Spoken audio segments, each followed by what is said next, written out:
En el año 2003, un estudiante de 19 años de Harvard creó un sitio web que calificaba el atractivo físico de sus compañeros universitarios. La universidad lo prohibió inmediatamente y estuvo al borde de la expulsión. Apenas 22 años después, ese mismo joven se había convertido en uno de los hombres más influyentes y poderosos del planeta, dirigiendo una empresa que conecta a más de 3.000 millones de personas en todo el mundo. ¿Cómo lo logró? Era una noche de octubre de 2003 en la Universidad de Harvard, una de las instituciones académicas más prestigiosas del mundo. Mark Zuckerberg, un estudiante de segundo año de Ciencias de la Computación, se encontraba frustrado en su dormitorio del Kirkland House. Acababa de terminar una relación difícil y decidió canalizar esa frustración de la manera que mejor sabía hacer: programando. Lo que creó esa noche provocaría un terremoto que sacudiría los cimientos de la universidad más antigua de Estados Unidos y, sin saberlo aún, sentaría las bases de la red social más grande de la historia. Bajo el nombre de FaceMash, Zuckerberg desarrolló un sitio web simple, pero tremendamente adictivo. La premisa era tan básica como controversial. Mostraba fotografías de dos estudiantes lado a lado y preguntaba cuál era más atractivo. El sistema funcionaba con un algoritmo similar al usado para clasificar jugadores de ajedrez, conocido como el sistema Elo. Para conseguir las fotografías, Zuckerberg hackeó las bases de datos de 9 residencias estudiantiles de Harvard, descargando las imágenes de identificación sin permiso alguno. Era una clara violación a la privacidad y a las normas universitarias, pero el joven programador estaba más enfocado en crear algo viral que en las posibles consecuencias. El sitio se lanzó a las 8 de la noche de un martes. Para las 10 de la noche ya había recibido 450 visitas y 22.000 visualizaciones de fotografías. La velocidad de propagación fue tan intensa que casi colapsa la red de Internet de Harvard. Los estudiantes compartían el enlace frenéticamente, fascinados y escandalizados al mismo tiempo. En apenas 2 horas, FaceMash se había convertido en el tema de conversación más candente del campus, generando opiniones polarizadas que iban desde la diversión hasta la indignación absoluta. La administración de Harvard no tardó en reaccionar. A las 48 horas del lanzamiento, el sitio fue clausurado por orden directa de la universidad. Zuckerberg fue citado ante el Consejo Administrativo, enfrentando cargos por violación a la seguridad informática, violación de derechos de autor y violación a la privacidad individual. Las acusaciones eran serias y podían resultar en su expulsión definitiva de Harvard. El joven programador se encontraba en el punto más bajo que podía imaginar, enfrentando la posibilidad de arruinar su futuro académico antes de cumplir los 20 años. Si este video te está gustando, no olvides suscribirte al canal de Cero a Imperio para seguir descubriendo historias inspiradoras de emprendimiento y éxito. Antes de continuar, déjame en los comentarios desde dónde nos estás viendo. Pero lo que parecía el final de una carrera prometedora resultaría ser el catalizador del imperio más grande de las redes sociales. Durante las audiencias disciplinarias, mientras otros estudiantes en su lugar habrían rogado por clemencia o buscado escapar de las consecuencias, Zuckerberg analizaba fríamente lo que había sucedido. FaceMash había logrado algo extraordinario en menos de 3 días. Había captado la atención de prácticamente toda la población estudiantil de Harvard. La viralidad del proyecto había sido asombrosa, demostrando un hambre insaciable por conexión social que hasta ese momento nadie había sabido explotar adecuadamente. El caso contra Zuckerberg finalmente se resolvió con trabajo social y un periodo de prueba académica, evitando por poco la expulsión. Pero algo había quedado claro en la mente del joven programador. Existía una demanda masiva no satisfecha de plataformas que permitieran a las personas conectarse entre sí de formas nuevas. La tecnología estaba lista, los usuarios estaban ansiosos, y Harvard acababa de proporcionarle involuntariamente la lección más valiosa de su vida. Los fracasos, cuando se analizan correctamente, pueden convertirse en los mejores maestros. En los meses siguientes, mientras cumplía su sanción disciplinaria, Zuckerberg comenzó a gestar una idea.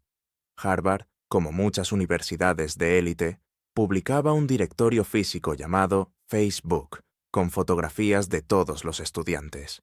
Era obsoleto, limitado y poco práctico en la era digital. ¿Qué pasaría si existiera una versión digital, interactiva y que además permitiera a los estudiantes conectarse entre sí? La idea era simple, pero el potencial era revolucionario. Lo que FaceMash había hecho de forma caótica y controversial, la nueva plataforma lo haría de manera estructurada, con permisos y enfocada en construir comunidad en lugar de solo entretenimiento superficial. Así, de las cenizas de un fracaso prohibido, comenzó a tomar forma lo que se convertiría en The Facebook. Mark Zuckerberg no lo sabía aún, pero estaba a punto de cambiar para siempre la forma en que la humanidad se comunica, comparte información y construye relaciones. Todo gracias a haber aprendido la lección correcta de su mayor error. El de febrero de 2000, a las 6 de la tarde, Mark Zuckerberg presionó la tecla Enter en su computadora portátil. En ese instante, quedaba oficialmente lanzado al mundo desde la habitación H33 del Kirkland House en Harvard. No había oficina corporativa, no había inversores, no había equipo de marketing. Solo un estudiante de 19 años, dos compañeros de dormitorio que lo ayudaban, y una visión que estaba a punto de transformar para siempre la forma en que miles de millones de personas se conectarían entre sí. La primera versión de The Facebook era sorprendentemente simple, comparada con lo que se convertiría años después. Permitía a los estudiantes crear un perfil con su fotografía, información académica, intereses personales y estado de relación. Los usuarios podían buscar a otros estudiantes, agregarlos como amigos y ver quién estaba en sus clases. No había muro de publicaciones, no había botón de me gusta, no había nada de lo que hoy consideramos esencial en las redes sociales. Era básicamente un directorio digital interactivo, pero esa simplicidad resultó ser su mayor fortaleza en los primeros días. Para poder acceder, los estudiantes necesitaban una dirección de correo electrónico de harvard.edu, lo que garantizaba exclusividad y autenticidad. Este requisito no era solo una medida de seguridad, sino una estrategia brillante de marketing. Al ser exclusivo, se volvía más deseable. La sensación de pertenecer a un club privado generaba un efecto psicológico poderoso. Los estudiantes no solo querían usar The Facebook, sentían que necesitaban estar ahí para no quedarse fuera de lo que claramente se estaba convirtiendo en el nuevo centro de la vida social universitaria. La adopción fue explosiva desde el primer día. En las primeras 24 horas, más de 1.200 estudiantes de Harvard se habían registrado. Para el final de la primera semana, más de la mitad de los estudiantes de pregrado de toda la universidad tenían un perfil activo. Las computadoras de la biblioteca, los laboratorios de informática y las residencias estudiantiles se llenaban de estudiantes obsesionados con actualizar sus perfiles, buscar a sus compañeros de clase y explorar las conexiones entre diferentes círculos sociales. Era como si Harvard hubiera estado esperando años por algo exactamente como esto. La viralidad orgánica de The Facebook superó todas las expectativas imaginables. Zuckerberg no había invertido un solo centavo en publicidad, no había enviado comunicados de prensa, no había contratado a ningún especialista en relaciones públicas. El crecimiento era completamente boca a boca, impulsado por la utilidad real y el factor de novedad de la plataforma. Los estudiantes lo compartían naturalmente porque les resolvía problemas reales. Conocer gente nueva, mantener contacto con amigos, descubrir conexiones inesperadas y sí, también investigar el perfil de esa persona que les gustaba en clase de economía. Pero la demanda pronto trascendió los límites de Harvard. Estudiantes de otras universidades de élite comenzaron a bombardear a Zuckerberg con peticiones para expandir de Facebook a sus campus. Yale, Columbia, Stanford y otras instituciones de la Ivy League querían acceso inmediato. La presión era tan intensa que Zuckerberg se dio cuenta de que tenía dos opciones: expandirse rápidamente o arriesgarse a que alguien más copiara la idea y se apoderara del mercado. La ventaja del primero en moverse era crucial en el mundo digital, y él lo sabía perfectamente bien. En marzo de 2000, apenas un mes después del lanzamiento inicial, de Facebook se expandió a Yale, Columbia y Stanford. La estrategia de expansión era deliberadamente calculada. Primero las universidades de mayor prestigio, luego el resto. Esto mantenía la percepción de exclusividad mientras construía una masa crítica de usuarios influyentes. Cada nueva universidad que se añadía experimentaba el mismo patrón: adopción masiva en días, saturación casi completa en semanas. Era como observar un incendio forestal digital que se propagaba de campus en campus con una velocidad vertiginosa. Para finales de 2000, de Facebook ya estaba en más de 30 universidades y contaba con más de 1 millón de usuarios registrados. El servidor en el dormitorio de Zuckerberg había sido reemplazado por servidores dedicados que debían actualizarse constantemente para manejar el tráfico creciente. Lo que había comenzado como un proyecto estudiantil requería ahora infraestructura seria, inversión real y, más importante aún, decisiones estratégicas sobre el futuro de la plataforma. Fue en ese momento cuando comenzaron a aparecer los primeros inversores interesados. Peter Thiel, cofundador de PayPal y uno de los inversores más astutos de Silicon Valley, vio el potencial revolucionario de Facebook.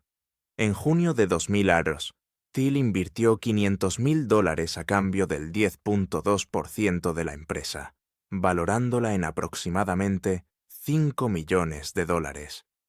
Era la primera inyección de capital externo y marcaba la transición definitiva de proyecto estudiantil a empresa tecnológica seria con ambiciones de conquista global.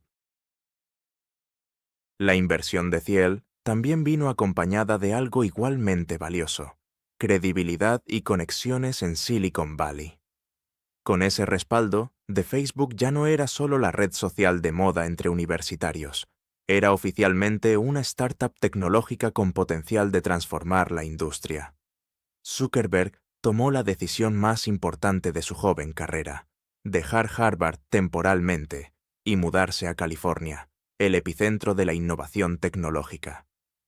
El dormitorio universitario había cumplido su propósito, pero para conquistar el mundo necesitaba estar en el corazón de Silicon Valley. El verano de 2000 marcó un punto de inflexión definitivo. Mark Zuckerberg y su pequeño equipo llegaron a Palo Alto, California, el corazón palpitante de Silicon Valley, en un auto repleto de computadoras portátiles y sueños ambiciosos. Rentaron una casa modesta en la Jennifer Way, que se convertiría en la legendaria primera oficina de Facebook. Era un espacio caótico donde los servidores compartían espacio con colchones en el suelo y las reuniones de estrategia se mezclaban con fiestas improvisadas. Pero esa casa modesta sería el escenario donde se tomarían decisiones que definirían el futuro de la comunicación global. La energía en Silicon Valley era eléctrica y contagiosa. Startups nacían y morían cada semana. Los capitalistas de riesgo cazaban la próxima gran idea. Y el dinero fluía hacia cualquier proyecto tecnológico que mostrara el más mínimo potencial. Facebook llegó en el momento perfecto, justo cuando la industria tecnológica se recuperaba de la devastadora burbuja de las .com de 2001. Los inversores estaban cautelosos, pero hambrientos de la siguiente oportunidad dorada, y la red social de Zuckerberg mostraba todas las señales de ser exactamente eso. En septiembre de 2000, apenas 7 meses después del lanzamiento, la plataforma alcanzó el 1 millón de usuarios registrados. La cifra era asombrosa, pero lo verdaderamente extraordinario era la velocidad de crecimiento. Se estaban añadiendo miles de nuevos usuarios cada día. La expansión ya no se limitaba a universidades de élite, sino que abarcaba prácticamente todas las instituciones de educación superior de Estados Unidos. Los estudiantes pasaban horas navegando perfiles, actualizando información y construyendo sus redes sociales digitales. La adicción era real y el efecto de red jugaba perfectamente a favor de Facebook. Mientras más amigos tenías en la plataforma, más valioso se volvía estar ahí. Fue entonces cuando comenzaron a llegar las ofertas. No eran propuestas pequeñas ni tímidas, eran cifras que habrían hecho temblar las rodillas de cualquier joven de 20 años. En 2005, Viacom, el gigante de medios propietario de MTV y Paramount Pictures, se acercó con una oferta de $75 millones por la compañía completa. Para poner esto en perspectiva, Zuckerberg tenía apenas 21 años y podía retirarse instantáneamente como multimillonario sin haber trabajado un día en un empleo tradicional. La mayoría de sus compañeros de Harvard todavía estaban buscando pasantías de verano, pero Zuckerberg rechazó la oferta sin pestañear. Sus asesores estaban consternados, sus primeros inversores nerviosos, y muchos en la industria pensaron que había perdido la razón. $75 millones no era una cantidad que se rechazara a la ligera, especialmente por alguien tan joven sin historial empresarial previo. Sin embargo, el joven fundador veía algo que otros no podían ver con claridad. Facebook apenas estaba comenzando. La visión no era crear una red social exitosa para universitarios, era conectar a toda la humanidad en una sola plataforma global. Las ofertas continuaron llegando, cada una más tentadora que la anterior. En 2006, Yahoo, el gigante de Internet que entonces dominaba el mercado de búsquedas, ofreció la suma estratosférica de $1.000 millones. Era una cifra que desafiaba toda lógica empresarial convencional. La empresa apenas tenía 2 años de existencia, no generaba ganancias significativas, y su modelo de negocio aún estaba en desarrollo. $1.000 millones habrían convertido a Zuckerberg en uno de los empresarios más jóvenes y exitosos de la historia. Su fortuna personal habría superado los $300 millones instantáneamente. Durante las negociaciones con Yahoo, la presión sobre Zuckerberg alcanzó niveles inimaginables. Inversores, miembros de la junta directiva y hasta algunos de sus cofundadores lo instaban a aceptar. El argumento era lógico y razonable. $1.000 millones garantizaba seguridad financiera para varias generaciones. Eliminaba todos los riesgos inherentes a continuar como empresa independiente y permitía que Facebook se integrara a una corporación con recursos masivos. Rechazar esa cantidad de dinero parecía no solo arriesgado, sino potencialmente irresponsable con los accionistas e inversores que habían confiado en él. Pero nuevamente, Zuckerberg dijo que no. La decisión fue tan controversial que causó tensiones internas severas, llevando a algunos miembros del equipo original a cuestionar seriamente su liderazgo. ¿Qué veía este joven programador que los ejecutivos experimentados de Silicon Valley no podían ver? La respuesta era simple pero profunda. Facebook no era solo un producto tecnológico, era el inicio de una transformación social que apenas comenzaba a desarrollarse. Vender en ese momento significaba renunciar al potencial de construir algo verdaderamente histórico, a cambio de una ganancia inmediata, por grande que fuera. La visión de Zuckerberg se extendía décadas hacia el futuro. Imaginaba un mundo donde cada persona estuviera conectada, donde las barreras geográficas desaparecieran, donde la información fluyera libremente entre individuos sin intermediarios corporativos o gubernamentales. Esa visión no se lograría como una división de Yahoo o Viacom, sino como una entidad independiente con la libertad de evolucionar, experimentar y tomar riesgos que las corporaciones tradicionales jamás aprobarían. El dinero era tentador, pero la oportunidad de cambiar el mundo era infinitamente más valiosa.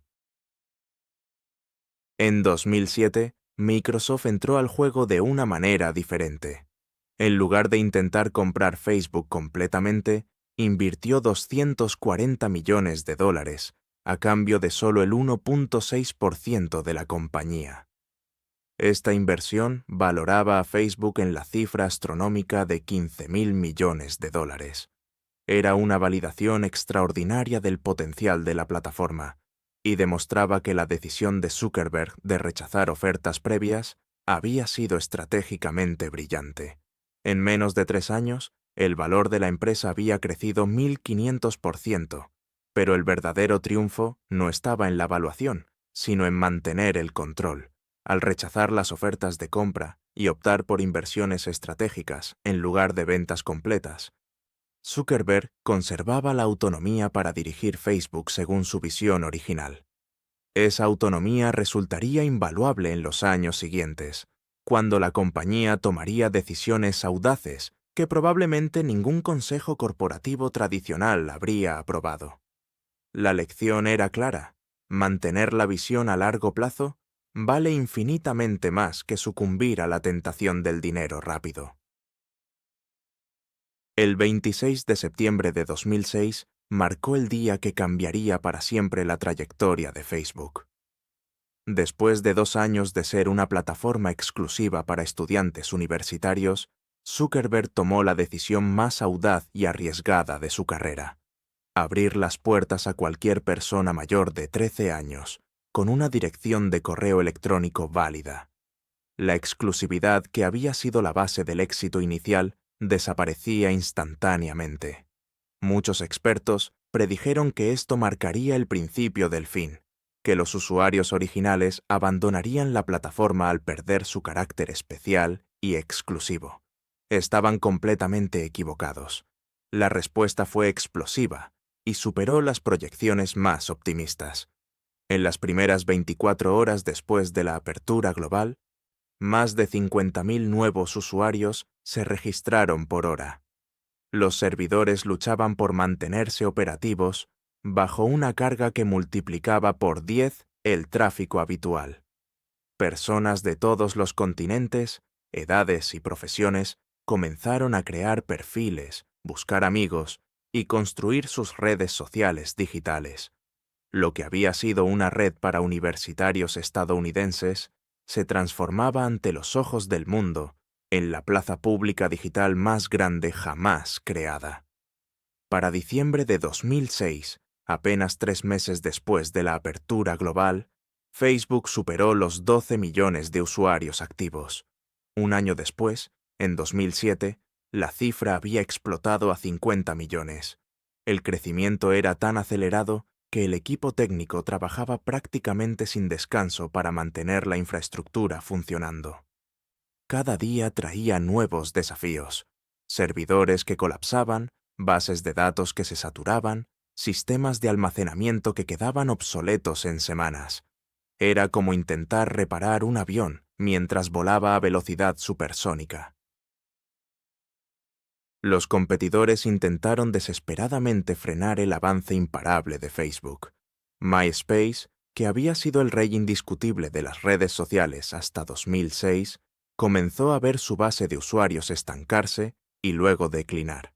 Friendster, el pionero original de las redes sociales, prácticamente desapareció del mercado estadounidense.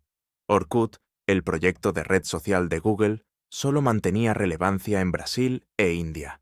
Uno tras otro, los competidores caían o quedaban relegados a mercados regionales, mientras Facebook consolidaba su dominio global a una velocidad vertiginosa.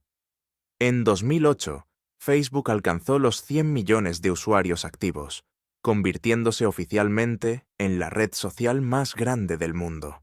Pero el crecimiento no se detenía ahí. Para 2009, la cifra se había triplicado a 300 millones de usuarios. Era como observar la formación de un nuevo continente digital donde las personas se reunían, compartían, debatían y construían comunidades sin importar las fronteras físicas. La barrera del idioma comenzó a disolverse mediante traducciones automáticas y comunidades multilingües que conectaban culturas previamente aisladas. El 27 de julio de 2010, Facebook alcanzó un hito histórico que muchos consideraron imposible apenas años antes: 500 millones de usuarios activos. Era una cifra que desafiaba la comprensión. Si Facebook fuera un país, sería el tercer más poblado del planeta, superado únicamente por China e India. Más de la mitad de esos usuarios se conectaban diariamente, pasando un promedio de 55 minutos en la plataforma cada día. La humanidad estaba siendo testigo del nacimiento de una nueva forma de existencia social que combinaba lo físico con lo digital de maneras que anteriormente solo existían en la ciencia ficción. Los desafíos técnicos para mantener operativa una plataforma de esa magnitud eran monumentales y sin precedentes. Los ingenieros de Facebook tenían que procesar más de 20.000 millones de fotografías, manejar más de 1 billón de interacciones sociales al mes y garantizar que todo funcionara en tiempo real para 500 millones de personas simultáneamente. Era un problema de ingeniería que ninguna compañía en la historia había enfrentado. Cada segundo de inactividad significaba millones de dólares perdidos y millones de usuarios frustrados. Para resolver estos desafíos, Facebook desarrolló tecnologías propias que luego revolucionarían toda la industria tecnológica. Crearon sistemas de almacenamiento distribuido que podían manejar cantidades masivas de datos, algoritmos de aprendizaje automático para personalizar contenido, y arquitecturas de red que garantizaban velocidad incluso con conexiones lentas. Muchas de estas tecnologías fueron liberadas como código abierto, beneficiando a toda la industria tecnológica y estableciendo a Facebook no solo como una red social, sino como líder en innovación de infraestructura digital. En mayo de 2012, Facebook dio el paso definitivo hacia la consolidación como gigante corporativo, la oferta pública inicial. La empresa salió a bolsa valorada en 100.000 millones de dólares, la oferta pública más grande de una compañía tecnológica en la historia hasta ese momento. Zuckerberg, con apenas 28 años, se convirtió en el multimillonario más joven que el mundo había visto, con una fortuna personal superior a los 19.000 millones de dólares. Pero lo más importante no era su riqueza personal, sino lo que la salida a bolsa representaba. Facebook había transitado de startup rebelde a institución corporativa global. Para 2012, la plataforma superaba los 1.000 millones de usuarios activos mensuales. 1.000 millones de personas conectadas en una sola red, compartiendo sus vidas, opiniones, fotografías y experiencias.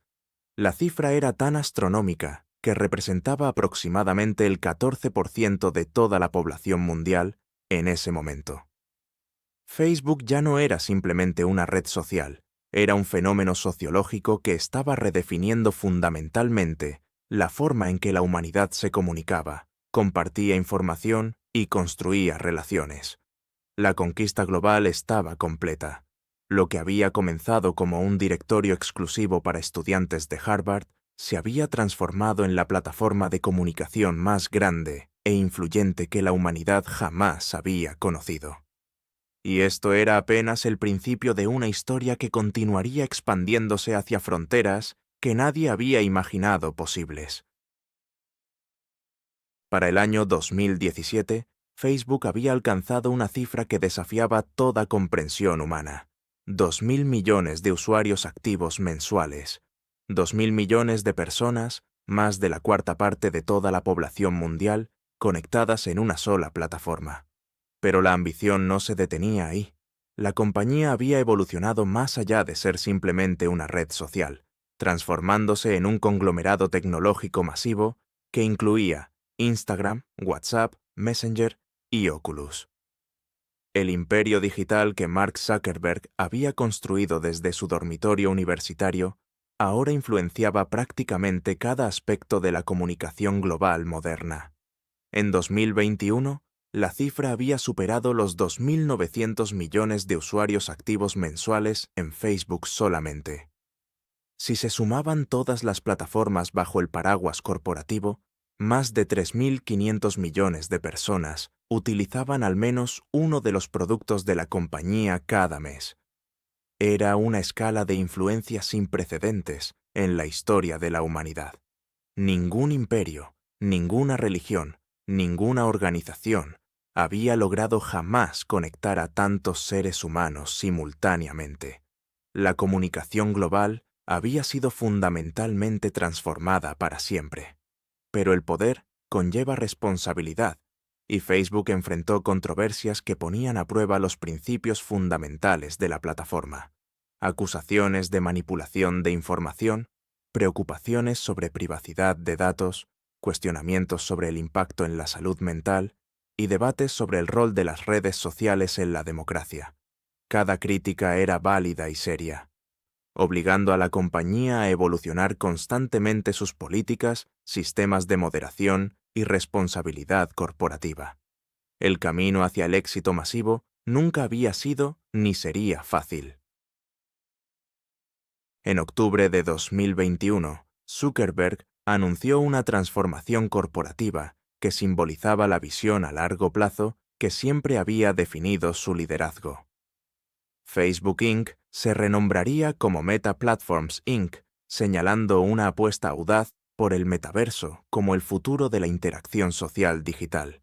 Era una decisión arriesgada que muchos criticaron, especialmente cuando la compañía invirtió más de 10.000 millones de dólares anuales en tecnología que aún no tenía adopción masiva. Pero era exactamente el tipo de visión a largo plazo que había caracterizado cada decisión importante desde 2000. La valuación de mercado de Meta alcanzó su punto máximo en más de $1 billón, consolidándose como una de las 5 empresas más valiosas del planeta junto a Apple, Microsoft, Amazon y Alphabet. Mark Zuckerberg, con apenas 37 años, poseía una fortuna personal superior a los $120.000 millones, ubicándose consistentemente entre las 5 personas más ricas del mundo. Pero las cifras de riqueza personal palidecían comparadas con el impacto cultural y social que Facebook había generado a nivel global. La historia de Facebook es fundamentalmente una lección sobre convertir fracasos en trampolines hacia el éxito. FaceMash, el proyecto que casi destruye la carrera de Zuckerberg antes de comenzar, resultó ser la experiencia de aprendizaje más valiosa posible. Le enseñó sobre viralidad, demanda de conexión social y las consecuencias de actuar sin considerar la privacidad. Esas lecciones se convirtieron en los cimientos de Facebook, construido con los permisos adecuados, el respeto a la privacidad y un enfoque en crear valor real para los usuarios. La segunda gran lección es sobre mantener la visión a pesar de tentaciones abrumadoras. Rechazar $75 millones a los 21 años requirió una convicción extraordinaria. Rechazar $1.000 millones a los 22 años parecía locura absoluta para la mayoría. Pero Zuckerberg entendía algo fundamental. El dinero rápido es gratificante inmediatamente, pero limitado en su impacto, mientras que construir algo verdaderamente transformador requiere paciencia, visión y la voluntad de rechazar ganancias a corto plazo por objetivos monumentales a largo plazo. Cada oferta rechazada, cada crisis superada, cada decisión difícil tomada, consolidaba una verdad esencial en el mundo empresarial moderno. Las empresas verdaderamente grandes no se construyen en meses o años, sino en décadas de trabajo consistente, evolución constante y compromiso inquebrantable con una visión que trasciende las ganancias inmediatas. Facebook no se convirtió en un imperio porque Zuckerberg era el programador más talentoso o el empresario más experimentado, sino porque tuvo la claridad para ver el potencial completo de su idea y la disciplina para no desviarse del camino. Hoy, más de 3.000 millones de personas utilizan las plataformas de Meta para conectarse con familiares, construir negocios, compartir momentos importantes y participar en conversaciones globales. Pequeños empresarios en países en desarrollo usan Facebook e Instagram para alcanzar mercados globales que antes eran inaccesibles. Familias separadas por continentes mantienen conexiones diarias que habrían sido imposibles hace apenas 2 décadas. Movimientos sociales se organizan y amplifican sus voces a escalas que transforman sociedades enteras. El impacto trasciende las métricas financieras. La prohibición de FaceMash en 2003 pudo haber sido el final de la historia para Mark Zuckerberg. Pudo haber aceptado la derrota, graduarse tranquilamente, conseguir un trabajo bien pagado en alguna empresa tecnológica establecida y vivir una vida cómoda, pero ordinaria. En cambio, eligió aprender de ese fracaso, transformar esa experiencia en sabiduría y construir algo que cambiaría fundamentalmente la forma en que la humanidad se comunica. Esa elección, esa determinación de convertir el peor momento en el catalizador del mayor éxito, define la esencia del verdadero espíritu emprendedor. La historia de Facebook nos recuerda que los mayores imperios empresariales no nacen de planes perfectos ejecutados sin errores, sino de fracasos transformados en aprendizajes, visiones mantenidas a pesar de tentaciones, y la voluntad de construir algo más grande que uno mismo. Cuando tienes 20 años y te ofrecen $75 millones, decir no requiere una fe extraordinaria en tu visión. Esa fe, esa convicción, esa claridad sobre construir algo verdaderamente transformador, es lo que separa los proyectos exitosos de los imperios que cambian al mundo. Si esta historia te ha inspirado, no olvides suscribirte a De Cero a Imperio para seguir descubriendo cómo los mayores éxitos empresariales surgieron de fracasos, rechazos y decisiones audaces que desafiaron toda lógica convencional.